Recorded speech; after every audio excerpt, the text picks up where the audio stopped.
C'est là où, quelque part, parfois je suis indulgent, parfois je ne le suis pas. Parce que vous allez avoir normalement un fort potentiel.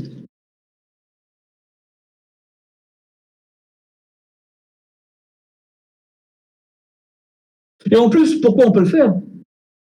C'est qu'aujourd'hui, les techniques pour développer tout ça sont beaucoup plus faciles qu'avant. Aujourd'hui, tu as un bouton, tu as de la réfraction. Avant, tu galérais comme un porc pour avoir une réfraction. Aujourd'hui, tu fais une mode de merde, tu as un beau rendu.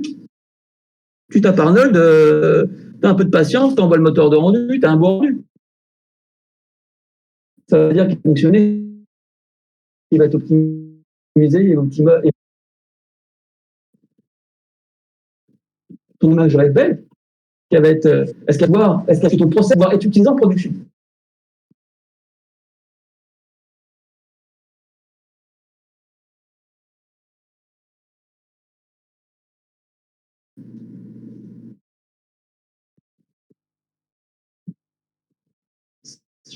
Je sais pas, c'est rien. C'est à toi d'explorer tous les différents moteurs de rendu et d'avoir une cuisine.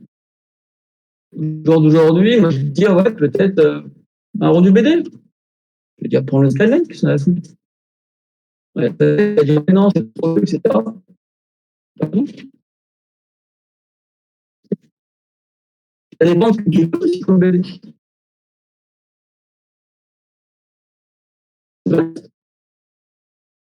Donc, après, vous avez des outils.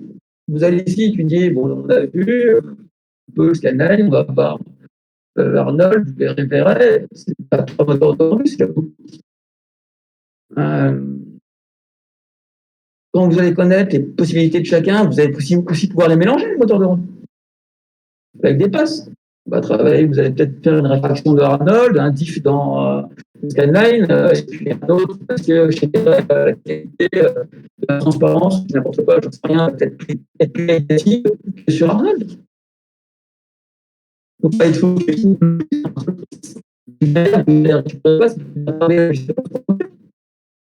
Vous n'êtes pas traité aussi d'image derrière. Et pour moi, je veux dire, voilà, si tu es un guide avéré et fan d'un éditeur ou d'un moteur de rendu, et pour l'optimisation d'avoir du plaisir à travailler avec un outil qui serait créerait une espèce d'activité. Je n'ai pas de boutique sur lequel je vais l'utiliser. Je le prends en fonction de ce que j'ai envie de faire. Et c'est comme ça que je vais recevoir les choses. Normalement, aller vers l'outil le plus simple qui va permettre de réaliser ce que vous avez envie de faire. C'est pour ça que parfois, il ne faut pas être. Souvent,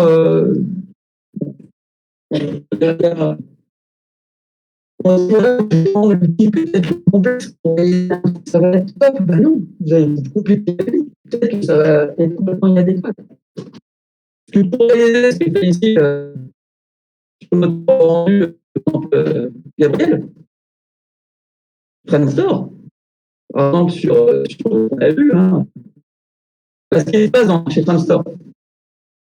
Et nous, une render farm, une société qui a que des ordinateurs pour faire des rendus. Mais ça soit pas énorme. On n'a pas de render farm. On n'a pas donc d'ordinateur dédié à faire du rendu. Ils achètent des créneaux dans une entreprise qui est spécialisée pour faire des rendus, pour envoyer leur passe, pour envoyer leur rendu. Et ça leur coûte à la minute ou à la seconde, ça dépend, un forfait. Et ils vont payer le rendu. Cette boîte ne travaille pas que pour Framestore, elle va travailler avec une boîte. Au fond, et ils ont. Comment ça se passe concrètement? Un peu rapide. Ici, mais on choisit chez Framestore. Telle équipe travaille sur un film. Ici,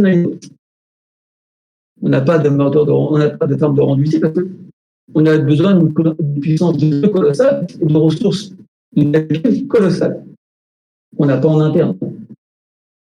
Donc, on veut avoir une entreprise qui nous permette, avec leur machine, de travailler nos rendus. L'équipe 1 va faire ses tests de rendu sur un petit format, sur une base def. Elle va les faire valider par les responsables. À droite, la même chose. Et une fois qu'il y a la validation, on va envoyer le tout dans un tunnel avec des listes d'attente par priorité de projet ou de plan. Vous allez envoyer vos calculs la nuit, et le lendemain, vous l'aurez en retour sur votre ordinateur. Et en fonction du temps, en fonction de la durée donc des calculs, ça va être plus ou moins cher. Donc ça veut dire que si je détermine que le projet qui est ici à gauche est prioritaire par rapport au tien, peut-être que ton rendu, tu ne l'auras pas demain. Parce que ici, ça aura occasionné peut-être 30 heures de rendu. Et si jamais tu te plantes sur tes préceptes, on aura acheté 30 heures de rendu pour rien. Et là, putain, tu te fais tuer. Mais c'est au graphiste de gérer ce temps où on voit. Bien sûr, c'est à toi de le gérer. Parce que tu es spécialiste rendu, donc tu sais améliorer ton rendu. Tu n'es pas là pour envoyer de live et puis dire c'est beau, et puis toi, tu vas te démerder à améliorer mon rendu. Quoi. Non, tu es responsable des lumières, tu fais le rendu, tu vas être là pour optimiser ton rendu. Oui, j'ai peur de ton rendu.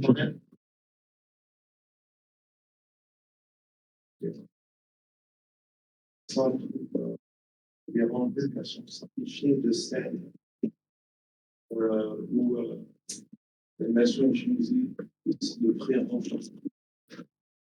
Et le preview, tu veux dire? C'est bien sûr tous les personnages sont simplifiés.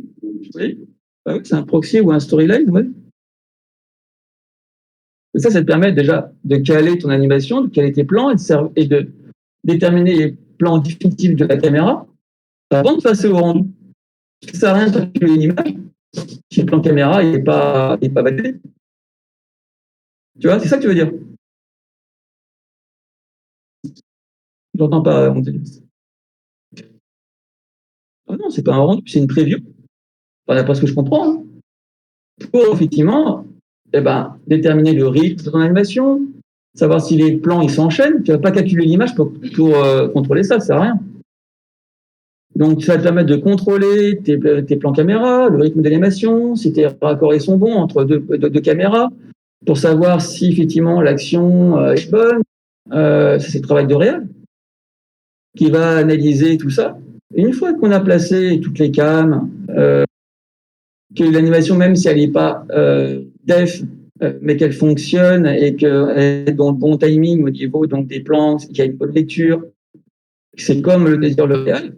On va remplacer les animations en base def par des animations def. Et puis, quand tout sera terminé, on va envoyer tout ça en rendu. Et puis, on va demander je veux telle passe, je vais séparer les couches, les passes de rendu, je vais les réceptionner, puis après, je vais envoyer sur tout produit.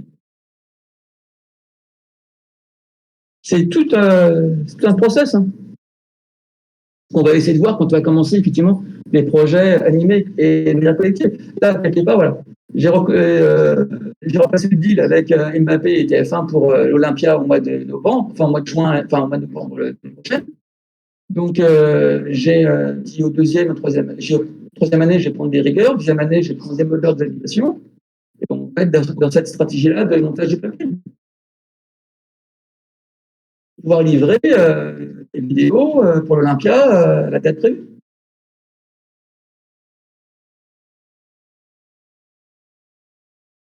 Là, il va pas falloir se planter.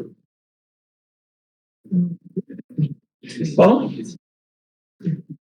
Si quelqu'un peut répéter, j'ai bon. Qu'est-ce que tu voulais savoir?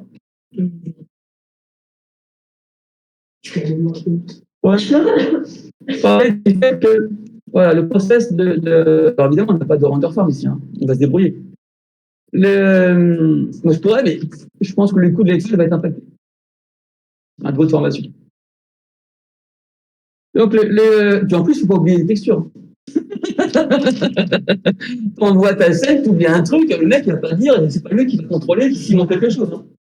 Si tu oublies une map dans la scène, tu reviens, le truc est rendu, mais que c'est une géométrie blanche, c'est pas texte dessus, tu t'assois sur la facture. Bah, Et tu payes à raison. Ouais. Mais ça ira peut-être plus vite s'il n'y a pas de texture. ouais, mais ton DA, il va faire la gueule. Et toi, tu risques de sortir rapidement. Parce qu'ils vont te tolérer une fois, 2 fois, 3 fois l'erreur. Puis après, ils vous le ressortent. Du coup, c'est Mbappé en 3D ou... Non, c'est pas pour l'image avec Mbappé. Mbappé, il a une association qui s'appelle Premier Cordée. Il est parrain d'une station d'autisme. Il y a de ça quelques années, Christian Jean-Père, l'ex-animateur de foot sur TF1, m'appelle et me dit tu vas bien, etc. Je lui dis bonjour. Je dis voilà, il appelle Calicore. Voilà, on aimerait avoir une vidéo en animation. Parce que, en fait, on a un événement tous les ans qui est à l'Olympia. C'est un peu un mini resto du cœur. Il y a des humoristes, il y a des musiciens, etc. Et puis pendant 5-6 heures, ils font le show et tout ça, c'est au profit d'une association, dont le parrain est Mbappé. Est-ce que tu peux nous faire une vidéo? Dis-nous combien ça coûterait pour faire une vidéo, pour coucher sur un morceau. Pour là, la première fois, c'était quoi? C'était un groupe américain, etc. Moi, ça me faisait chier. Ça me faisait chier parce que j'avais pas le temps. On était plein sur Calicore. On n'avait pas le temps de sortir 4 minutes. Et puis voilà, c'est pas motivé plus que ça. Ah putain, je veux absolument que ce soit toi qui le fasses, nanana. Ok, je réfléchis. Si tu veux, j'ai une école. Si tu veux, on peut donner ça à mes étudiants, qui est le meilleur du monde. Et ils vont pouvoir faire la vidéo, si tu le désires, pour ton événement. Ouais, m'en fous, à partir du moment où tu étais derrière, on y va. J'ai proposé ça aux étudiants. Sur la base du volontariat, il y a une équipe qui s'est constituée, ils ont bossé pendant 10 mois dessus. On a sorti le projet. Ça a été balancé en grand à l'Olympia. Tout le monde a été invité, sympa, machin, etc. Il y avait du jardin à côté de nous, on a discuté. Ouais, comment c'est parti? Et là, il y a la semaine dernière, il m'a fait, je suis en Angleterre, tati, je prépare un docu. Ouais, bah, c'est super. Je viens avec toi, je passe te voir quand je rentre. Voilà, c'était un peu dur avec le confinement, etc. Mais on vous met ça l'année prochaine. Est-ce que tu es toujours partant avec tes gars? Bien sûr. Et j'ai dit oui. Donc j'ai été voir ce matin. Non, Cédric était voir le troisième, j'étais voir le deuxième. Et là, dans les jours qui viennent, on va faire passer des tests déjà à certaines personnes pour avoir la certitude qu'ils vont pouvoir maintenir et assumer la deadline. Et puis une fois qu'on aura l'équipe, on va monter le process. C'est très simple. Hein. C'est pour ça que je dis que c'est le bas du blanc.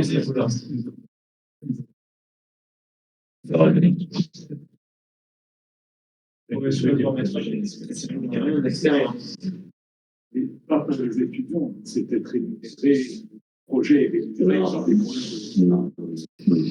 Non, c'est pour une association, donc les boîtes donnent de l'argent pour l'association. La vidéo est là pour animer le show et attirer des sponsors qui vont donner de l'argent à l'association. Ah bah bien sûr. Ah bah non, t'as le rendement en blanc, évidemment. Sur le générique. Moi, je me suis ça là-dessus.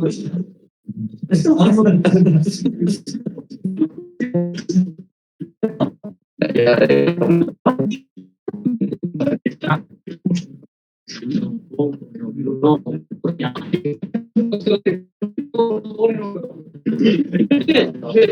vais vous dire quelque chose.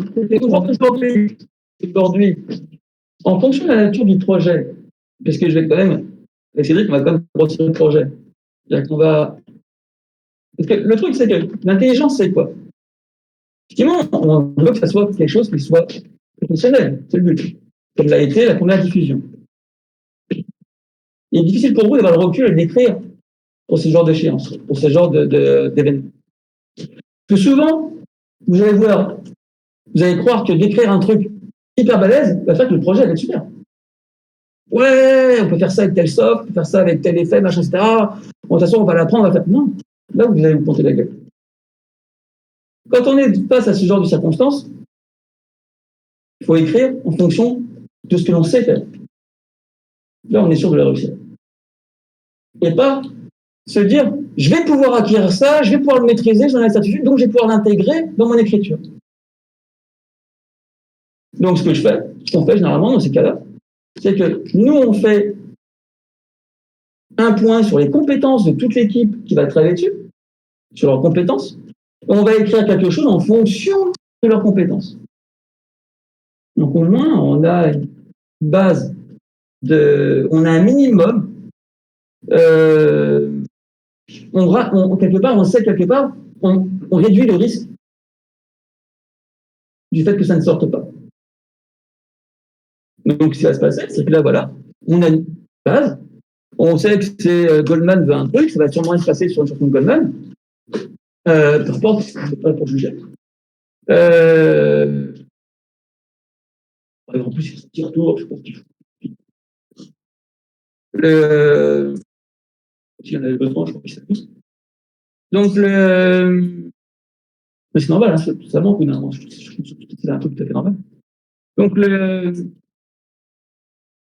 voilà, j'ai la trame. Maintenant, on va affiner l'écriture de cette trame en fonction.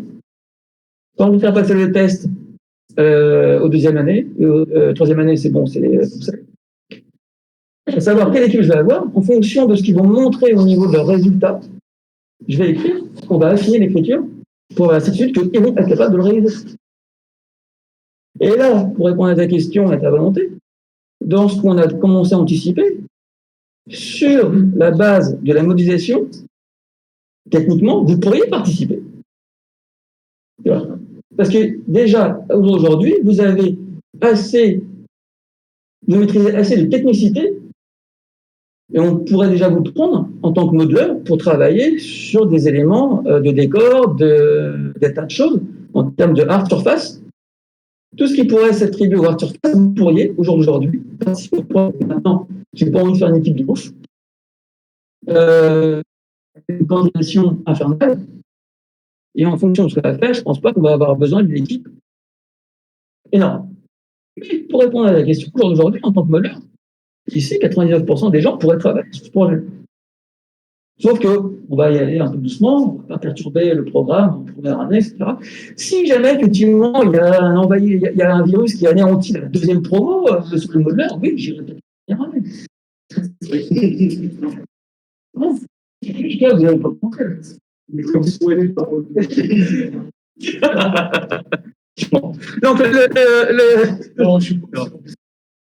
donc ouais, pour répondre, les choses se passent aussi simplement que ça. Aussi simplement que ça.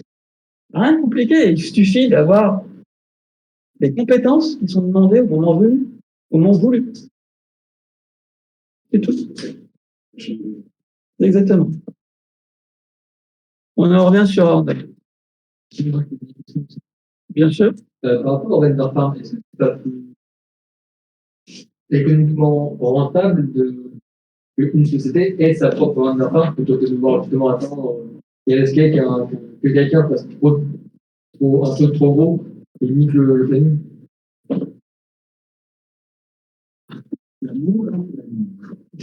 Je pense que des sociétés comme Micros, qui sont là, qui ont l'habitude de gérer ce genre de truc, s'ils font appel à une vendor farm, c'est qu'ils ont bénéficié. Il ne faut pas oublier que le temps de calcul d'une image en 4K, voire 6K, avec la qualité où tu as un superviseur qui regarde au pixel près, il faut quand même une super ressources. C'est pas seulement la ressource machine, c'est les centaines de machines qui sont gérées par des réseaux. Ça plante, c'est un truc. Ah, Pas juste une alliée avec les PC. non, c'est pas nous qui allons chuter sur 4 PC pour essayer de raccorder, tu vois, essayer de faire un rendu. Là, il y a des alertes, il y a quelqu'un qui est là à domicile, si jamais il y a un truc qui plante, t'as des ordinateurs qui prennent le relais, s'il y a un truc qui pète, enfin, c'est autre chose. Carrément, t'as payé tout seul. Ah oui, c'est pour ça que, comme je l'ai dit préalablement, je vais répéter parce qu'au début, ça ne me parle pas. Donc, on va au maximum essayer d'installer des render farms dans les pays nordiques pour qu'effectivement, et parfois sur des lacs, pour permettre aux lacs de refroidir le hangar dans lequel sont stockés les ordinateurs. Et même, ce qui est bien aujourd'hui, on va récupérer l'énergie produite par les ordinateurs pour éclairer les villes. Sur une render farm, imagine. Si ici on commence à vouloir récupérer l'énergie des ordinateurs pour éclairer le 12e, ça veut dire que ça chauffe là. Dire, waouh, on est en t-shirt toute la journée. Hein. Alors, C'est un sonore. Ouais. Ouais. Peut-être qu'on va allumer les shots, limite, mais encore. Donc il faut aussi, petit à petit, quelque part, au fur et à mesure, prendre conscience de la réalité de comment sont réalisés les projets.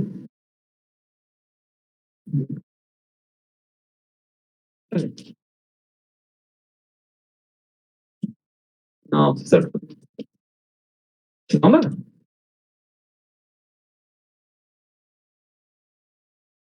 Alors, je vais essayer d'introduire déjà cette lumière. Ici, on a le filtre aussi, qui nous permet encore une fois, additionné à tout ça, d'améliorer le flou de pixels qui serait effectivement éventuellement crénelé.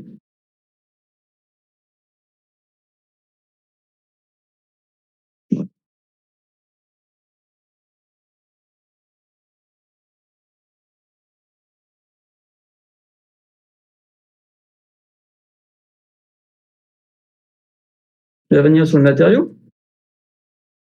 Ça, c'est le matériau du sol. Je vais mettre un petit peu, pour faire plaisir, un petit peu spéculaire.